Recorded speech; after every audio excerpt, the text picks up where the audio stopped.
What's up, Internet World? We're the News 19 Nerds. I'm Leroy. I'm Michael. And we're here to review, finally. Eternals? Oh, I thought it was going to be more grand than that. I thought that was it. Finally, Eternals. Here. Yeah, but it's a big deal. It's the Eternals. I guess so. Wow. Is this how this is going to be? We'll see. I don't know. Ooh, man. See, I'm hyped. This might be my favorite Marvel movie of 2021. Okay. Really? I wouldn't disagree with that. I really enjoyed the movie. Okay. I'm not like... it's a different type of hype for me because it wasn't like... I guess the movie itself wasn't like grand in what it was... and like set pieces to me. See, I disagree. So I feel like it was more subdued, and I like that. So that's kind of how I'm approaching this review. I really enjoyed the movie, though. Okay. I do think long term, I could see a lot of people maybe not being on board with this because it's different. I will say that. Be prepared for a different type of Marvel experience if you're going to see this, I think. See, and I guess that's why I disagree, because it doesn't fit the formulaic Marvel experience. It's a different type of movie. I liken it. I harken back to your hot topic or hot take. This reminded me a lot like Black Panther, where you talked about Black Panther was a great movie, but it's not a great superhero movie. Mm-hmm. Eternals to me isn't a superhero movie. Okay. It's a very audacious, ambitious film, but it's not a superhero movie, and I think that's something to be applauded. Yeah. Because, again, Marvel's been criticized from everybody from Martin Scorsese to Jennifer Aniston, to just, it's the same thing. You get the same thing. Sure. And I think this was something totally different, and I personally enjoyed it. Yeah. I hope, because I think the first week it did 70 million domestically, and that is not, I think other movie studios would be happy with that. For Marvel Studios, that's not great. You're correct. It's not up to its normal MCU blockbuster numbers. Now I don't know if that is superhero fatigue or if that's theaters not being packed, which they aren't. When I saw Eternals opening weekend, it wasn't packed.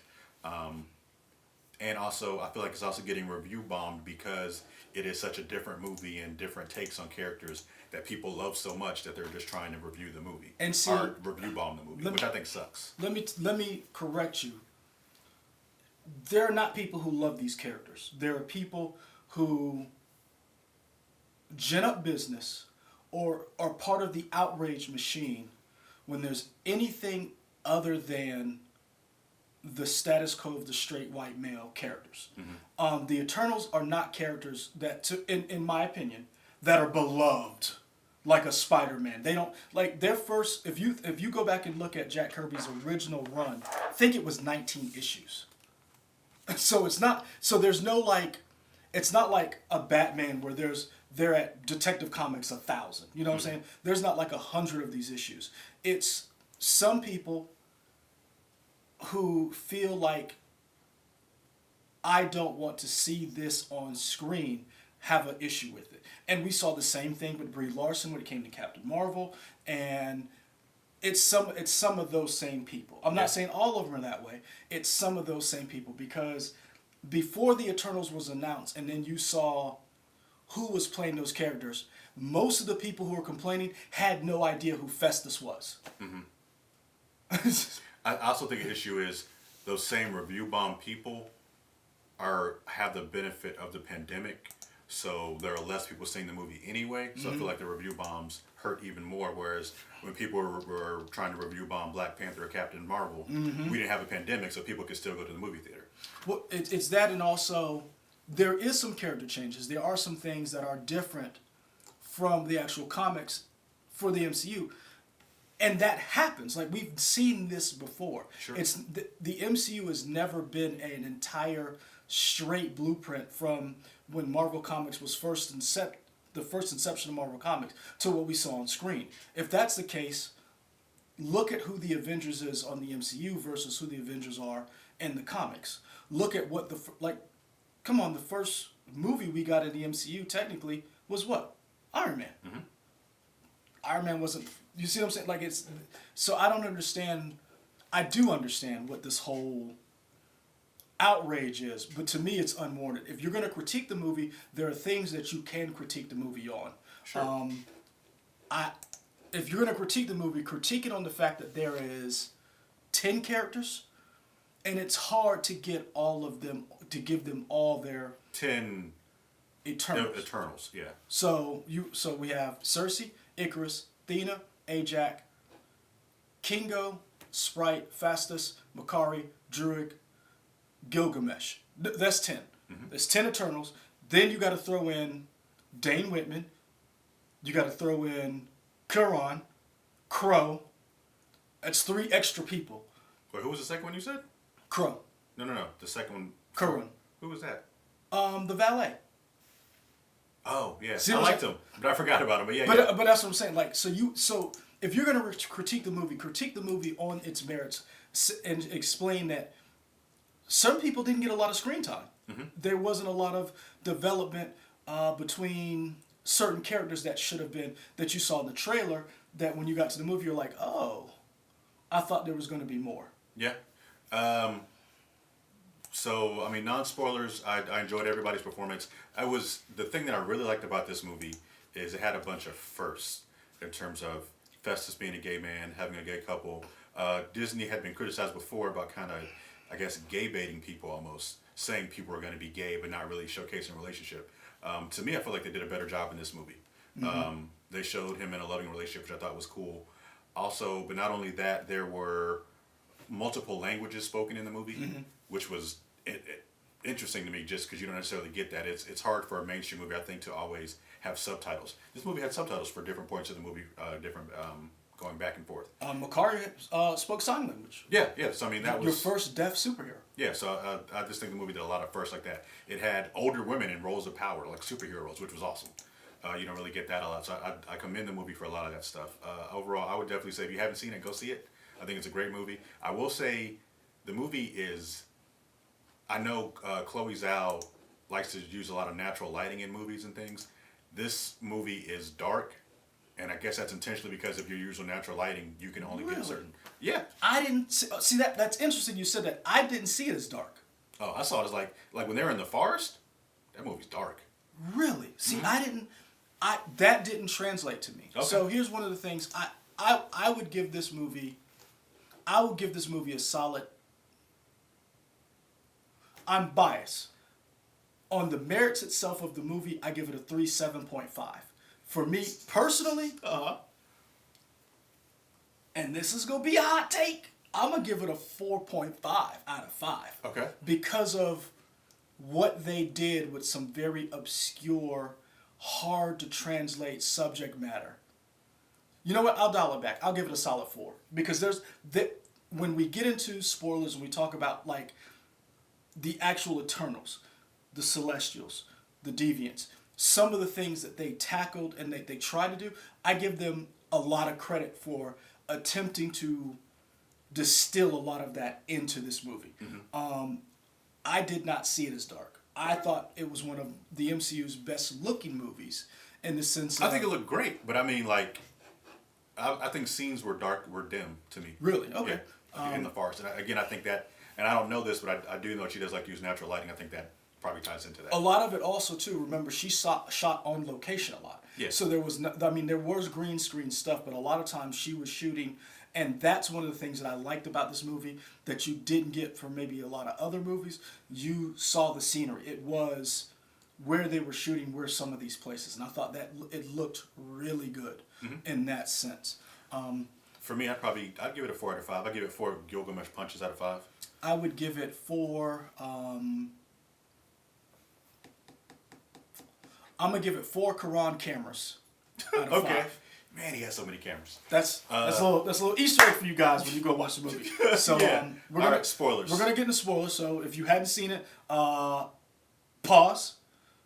Also, like somewhere around somewhere. there. Like the video. We're in a box. I don't know where Yes. it is. Basically, hey, this little thing's gonna come up right here. Like, comment, and subscribe. Hit that bell. Let us know that you got love for us because we got love for you. All right, spoilers. They got Blade. Really? That's where you started? That's exactly where I'm starting. God, I was so hyped. Man, I need you. I heard that voice was like, I know Mahershala Ali's voice. Okay, we'll get to that in a second. Let's start at the beginning. I guess. Sure. Like, I was just hyped for Blade. like, damn. Like, you talk about. I was waiting. As soon as you said spoilers, I we see good. that. Now we can start. Where was that energy at the beginning of this review? That was not spoilers. Sorry. I really enjoyed this movie. For a number of reasons, and it's a comic fan in me that enjoyed it, because every time Marvel puts out a movie that I'm like, you're doing what?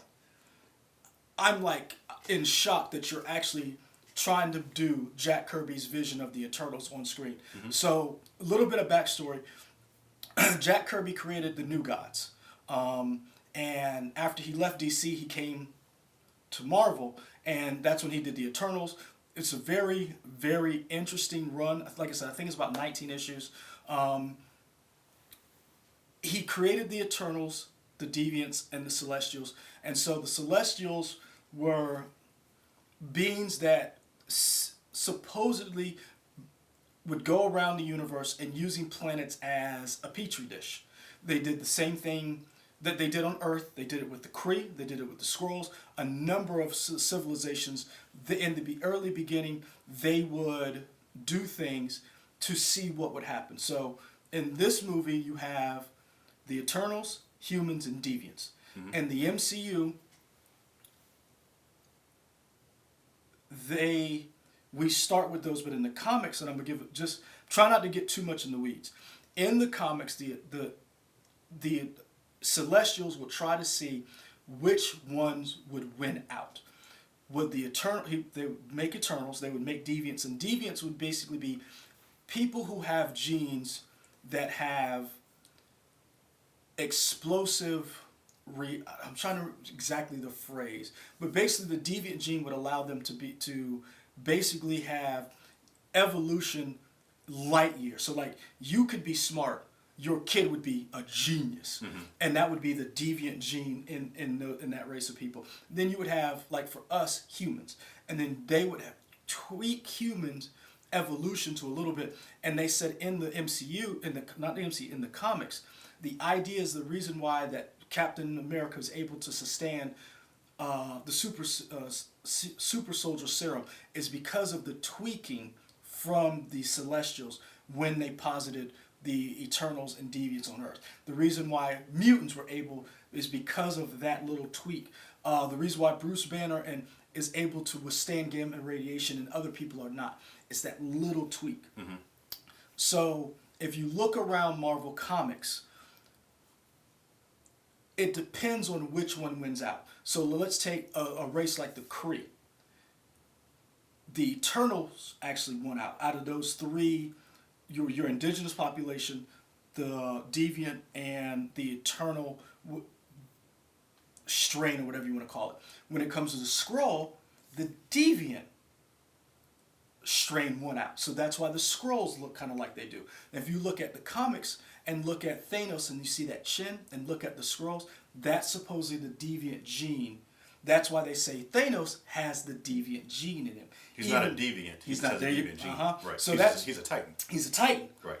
Which is an Eternal. Mm-hmm. But he has that Deviant gene in him. Right. So that's why I said, it's very convoluted.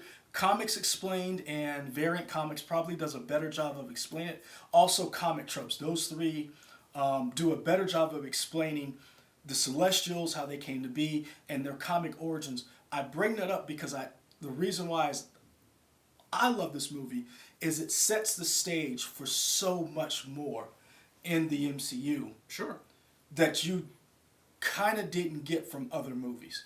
So do we think the 10 rings are the Eternal rings? Could be. Okay.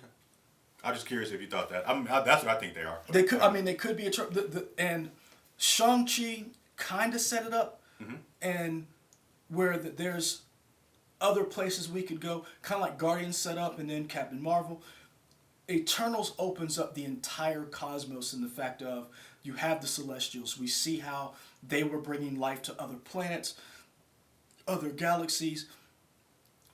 I believe in my heart of hearts, the Eternals and the movie that you see, we may never get a sequel, but I believe this movie is going to set up, spoiler alert, mutants, Fantastic Four, and eventually Galactus.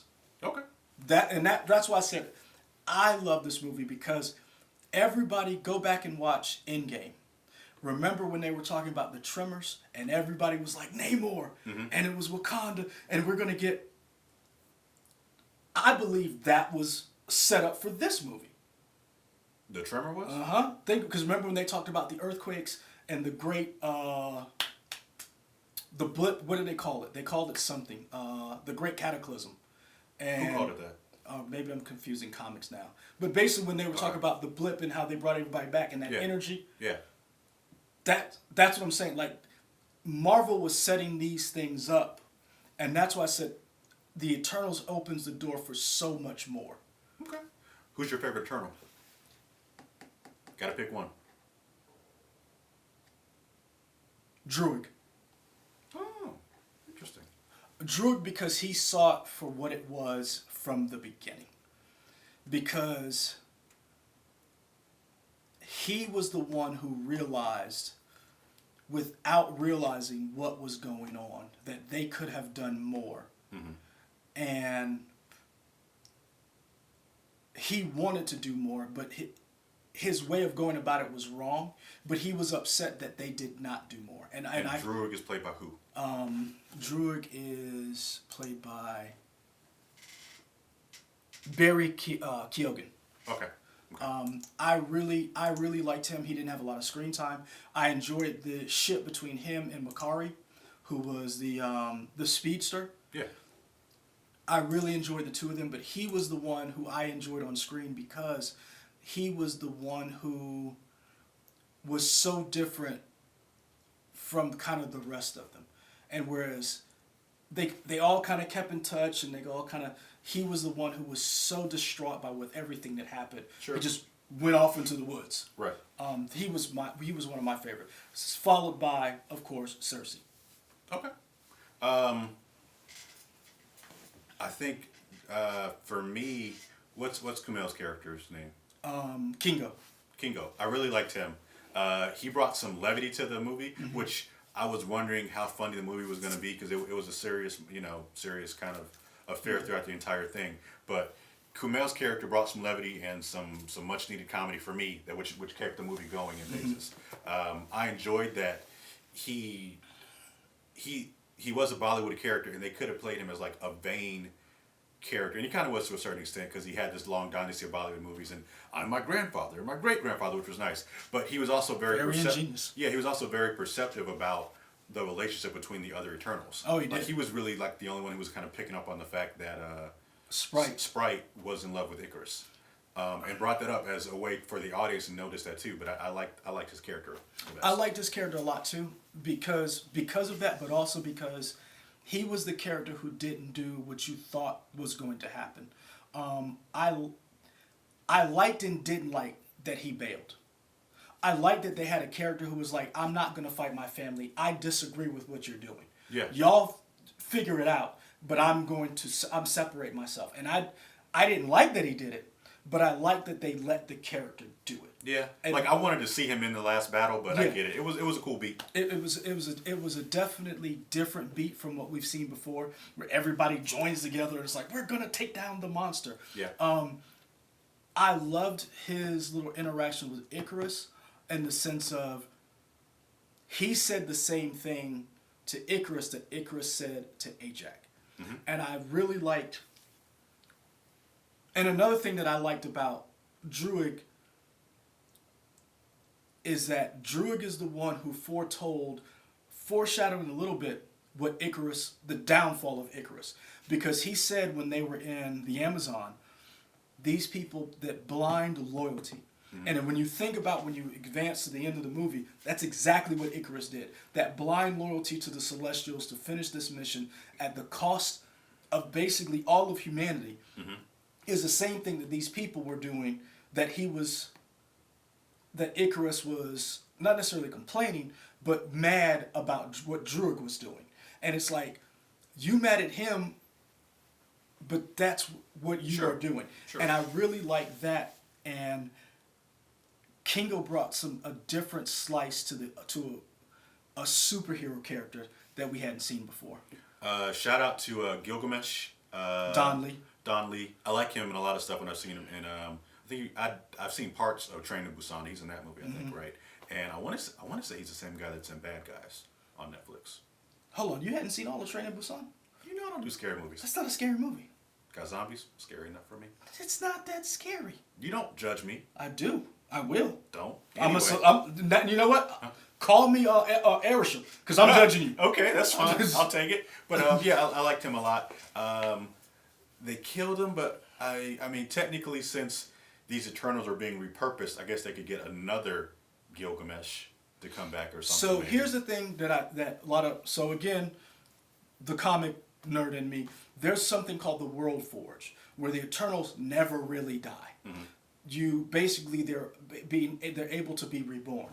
So in the comics, only one really dead is Ajax, because in the current run by Karen Gillan, basically it starts off kind of like the movie Who Killed Ajax, and basically all of the Eternals are accused, and Icarus is kind of questioning, going to each individual ones. That wasn't in the movie. I'm not sure if the Duma has the World Forge on it, has the ability to bring them back. We know that all their memories are encased someplace. I assume that was the World Forge. Wherever Ashram had taken. So in the comics, the World Forge is on Earth, okay. Where they can. Again, that's the cool thing about this that I wish they had leaned more into, and the sense of doing not necessarily a superhero movie, leaned more into the craziness that Jack Kirby created. Things like the World Forge, talking about the genetic manipulation by the Celestials. They really they did their best, in my opinion. But, like some people say their best is not good enough. It's going to be very hard sell sometimes to get some of these big world ideas in a movie, sometimes that's meant for the masses. Sure. Marvel has done a very good job of slowly seeping in things like alternate dimensions, variants. We've seen that in Loki. Legacy characters with Sam Wilson and Captain America. They're slowly getting those in. I would have liked for them to push the envelope a little bit more. Yeah, and we know, even though Ajax is dead, which sucks, Salma Hayek is attached to multiple Marvel movies. So I wonder if she's going to come back as flashbacks in other movies or something. Could be. Who knows? I don't know. But I did like her character, and that was a shock. That was a good twist for the trailer. I did not know she was going to die. Really? And not know. So. And not know that she would die that soon, for sure. So what I thought was very interesting was the last final trailer, watching the movie and then going back and watching the trailers and stuff, you can see how they were able to cut it to where you didn't realize she died. But I had forgotten about the final trailer, so I forgot about the fact that Icarus had went to the farm and was out there. Because if you watch the final trailer before you go see the movie, you'll put two and two together and be like, I hadn't seen the scene yet. So that was very well done. I had a feeling Ajax had something to do with it. Ajax? Icarus had something to do with Ajax, only because he was so sure it was Deviants. And that devotion, I was like, and he never told where he went. Right. And that's why I was like, there's something there. I will say this. I was really impressed with changing Icarus's character to being not the archetype I am. He plays that, but he wasn't that. And I thought that was very well done. Did you buy the relationship between him and Cersei? I didn't. That's one of I thought she had more chemistry with Dane Whitman. Yeah, Kit Harington. I was like, yo. Yeah, okay. I liked his interactions with her, and I liked the way they shot them. But you're right. There was a little offness. Yeah, and it's just like it was hard for me to believe that they were lovers for thousands of years. I didn't get it. I will say this. The only reason why I was able to buy it is because Gemma Chan was such a great actress.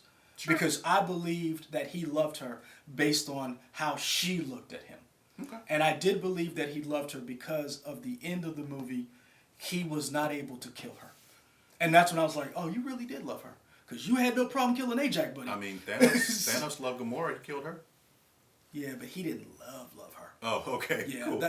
There's brother sisterly love, fatherly daughter love, and then there's Lover's love. There's naked love. And they had naked love. Then this is you talked about a lot of firsts. That's true. They had this is the sex first scene. naked love. That's true. And it was a little off because I was like, this doesn't seem. It seemed like, is this necessary in a Marvel movie? I will never. I will never All right. tell people not to bump uglies. You do. You do you. However, that's one of those things that I wish was tweaked a little bit. They'd have given a little bit more time, given us more. I could have done without a sex scene if you'd have given us a more convincing relationship. Sure. But I will say this: Richard Madden looked great in this movie. I think they all look great. No, Richard Madden looked amazing. Like he looked like Superman. He had a little Henry Cavill to him. I'm just gonna say it. He had a little Henry Cavill to him. That little white speck in his hair. Yeah. The way he walked, the coat. I was like, killing it. Okay. Anything else you want to say? We got to wrap up because we got other stuff to do. I would say that this was, again, for me, I really enjoyed this movie. And the reason why I put this up there is because if you look on the cover, Cersei's on the cover. Dane Whitman is the Black Knight. Blade, y'all. We didn't talk about Blade. We didn't talk about Pip the Troll. Hey. Star Fox. That didn't look good. It did. You hate now. No, that CG did not look good for Pip the Troll. See, this is a troll, people. This is what a troll looks like. Right here. Right here. I'll take that. It's all trolling. I enjoyed all the practical effects of CG. I don't know, like, that... It didn't look good to me. It looked good to me. Okay. I got to go back and watch. Okay. There may be something to it. Yeah, like... I got to look... I really... That's why I said this movie, to me, the most Marvel of the movies is because I never expected them... Like, I never expected this to be on... Like, they're going to... Like, we know we're going to get Dane Whitman, Kit Harington. We're going to get Gemma Chan as Cersei. We're going to get these characters more. Thena, Angelina Jolie looked amazing. I don't know what they're doing. I don't know what kind of makeup it is. I don't know if she's bathing in the blood of baby goats. Crow. I like the idea that they were gaining sentience, and then as soon as he did, they killed him. And see, that's like that kind of stuff. And see, that's one of the things that I was talking about. As much as I loved it, they did such a poor job with Crow and the Deviants. Another thing too, Thena has a relationship with the Deviant. Her and Crow are a couple. And those are some of the things that I was like, I really didn't. That's where I was like, I wanted them to lean more into. And again, I know that's hard. You got to do all these superhero things. You got to have your light fight. But those are the things that I like. On one hand, we're going to get some of these storylines. We're going to get some of these characters. Star Fox admitting that I'm Thanos' brother. People were in the audience like, what? And then I gotta admit, I didn't really know what Harry Styles looked like. So I was like, oh, that's Harry Styles. All right. You don't know who Watermelon Sugar looks like? No. Kill yourself, sir. I'm sorry. That is Harry Styles. I mean, that's fine. One Direction, sir. All right. That's fine. So when he came on, I was like, oh, that's Harry Styles. All right. And because I wonder how that was supposed to play for somebody who knew it was Harry Styles. I'm trying to figure out like what the intention of casting Harry Styles as Star Fox was. Like, is the reveal supposed to be that, ooh, Star Fox is the bigger draw, or is it the fact that they got Harry Styles in the MCU? In your opinion, what's supposed to be the bigger draw when they reveal him? Both. Okay. It's Harry Styles playing Star Fox. So Star Fox's powers is to be able to exemplify the pleasure areas in people. He's a very jolly, very jovial, very exudes sex appeal. So again, I say Watermelon Sugar. Go look that song up. You understand why Harry Styles is Star Fox. Okay. And his name is Eros. Yes. Yeah. Okay. You get it? I get it. Okay. But what I'm saying is, like, so it could have been somebody else for me. Like for me, I didn't care that you didn't care that it was Harry Styles. Yeah. See, I was like, I like Harry Styles. I think So I don't watch a lot of stuff that he's in, but when he's done Saturday Night Live and little skits and little stuff that I've watched him in, he's very good. Okay. I really liked him. He did an SNL episode whatever, and I was like, look at Harry Styles, he's grown up. So I really enjoyed it, and the idea of seeing Eros on screen was exciting for me. Okay. So again, these little, that's what. So perfect example.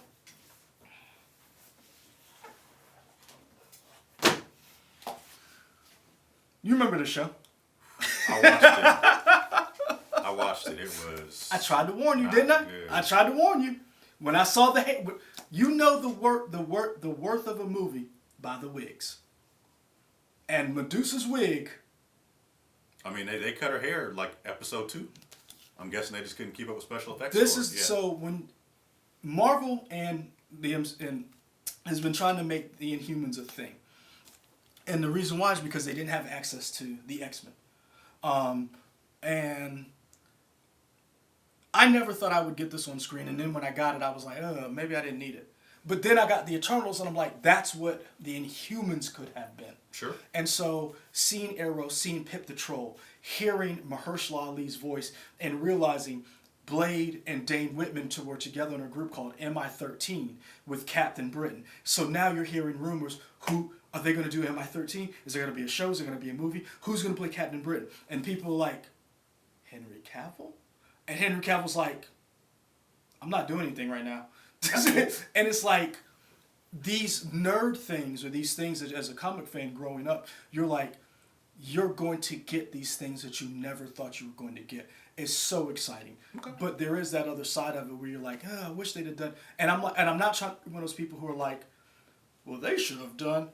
I'm good. I hope that next time when they bring these characters on screen, if we get an Eternals 2, they lean more into it. Because Jack Kirby, Steve Ditko, Stan Lee, Mark Grunwald, a lot of these, I could name so many different of these writers, artists, creators. These people were genius when they created these worlds. Sure. And so the idea that we're actually getting to see the inception of these things on screen, this is a treat for me. So I say go see it. Don't just take our word for it. Judge the movie for yourself. If you look at Rotten Tomatoes right now as it stands, it has a 47% tomato meter, but an audience score of 80%. Mm-hmm. So that leans more into what you were saying about the review bombs. Chloe Zhao was a great director. She did No Man Land. She won an Oscar for that with Frances McDormand. Is it McDormand? Okay. You can Google that for sure. I mean, we have computers. I mean, yeah. So I say judge the movie for yourself. Go see it, judge it for yourself, give it an opportunity, give your honest opinion, and see if you really do like it. I will say this, going back to one of the things you said, then I'm going to shut up because I can talk forever. Brian Tyree Henry said he cried when he was told, when he asked what did he have to do for this role. And Chloe Zhao said nothing. And he said, as the person he is, you don't know how it felt to say that you, as you are, can be a superhero and be accepted. He didn't have to lose weight. Sure. And that was, to me, those are the little things when you realize that and you look at this movie. I don't look at it as just a movie. I look at it and say, here's an opportunity for someone to see themselves who has never seen themselves before. The woman who plays Makari, I enjoyed and want to see more of her. Because even though she had no speaking role, every time she interacted, I enjoyed it. I will say this. You talked about Icarus and Cersei's love affair. I believe that they had a better relationship. Druig and Makari. Yeah, I would agree with that. Sure. So. Yeah. Also, man, we could keep talking about this, but we got other stuff to do. I told you. This movie really gets me excited for mutants, for the way they showcase their powers in this. I think this movie and Shang-Chi, the last two Marvel movies, have done a good job in showcasing fights in ways we haven't seen in the Marvel Universe yet. And that gets me excited for mutants whenever they come. So, can't wait. Yeah. So that's our review, guys. Like, comment, and subscribe. Let us know what you think. I really want to hear. We want to hear from you because this is fun. I'm not gonna lie. This was a lot of fun. I spent a lot of time going back and reading comics, trying to find out what was what was what. So let us know what you think. I thought you were going to tell them where to find us. No, you do that. Cause Okay. YouTube, Twitter, Instagram, Facebook. Sometimes WOTX.com, although that's coming rarer and rarer these days. I guess that's it, those places. And we're out. Peace.